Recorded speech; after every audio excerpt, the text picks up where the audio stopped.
আপনি কি জানেন আপনার মস্তিষ্ক চাইলে আপনার হাতকে এই মুহূর্তে পাথরের মতো শক্ত করে ফেলতে পারে। আমি প্রমাণ দিচ্ছি। এখনই আপনার হাতটি কোনো কেবিল বা শক্ত কিছুর ওপর রাখুন। আপনার হাতের তালু টেবিলের ওপর চেপে ধরুন। শুধু আমার কথা শুনুন। একটা গভীর শ্বাস নিন আর ছাড়ুন। চোখ বন্ধ করুন। কল্পনা করুন আপনার হাত আর টেবিলের মাঝে একটা শক্ত আঠা তৈরি হচ্ছে।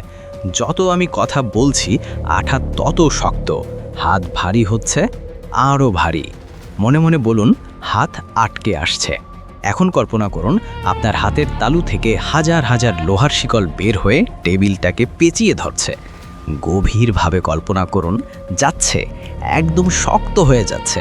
আপনার আঙুলগুলো এখন টেবিলের সাথে সিমেন্টের মতো জমাট বেঁধে গেছে। 1, আপনার হাত ভারী হচ্ছে। 2, আঠা আরও শক্ত হচ্ছে।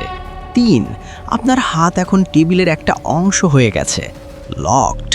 এখন আপনি হাতটি তোলার চেষ্টা করুন, কিন্তু অবাক হয়ে দেখবেন আপনি যত জোর দিচ্ছেন হাতটি তত বেশি টেবিলের সাথে আটকে যাচ্ছে। আপনি চাইলেও হাত সরাতে পারছেন না। চেষ্টা করুন, আপনার হাত একদম জ্যাম হয়ে গেছে। ওকে, রিল্যাক্স। আমি ঘন্টা বাজানোর সাথে সাথেই আপনার হাত হালকা হয়ে যাবে। এখন আপনি হাত সরাতে পারছেন। কার কার হাত আটকে গিয়েছিল কমেন্টে জানান, আর আপনার বন্ধুদের চ্যালেঞ্জ করতে ভিডিওটি শেয়ার দিন।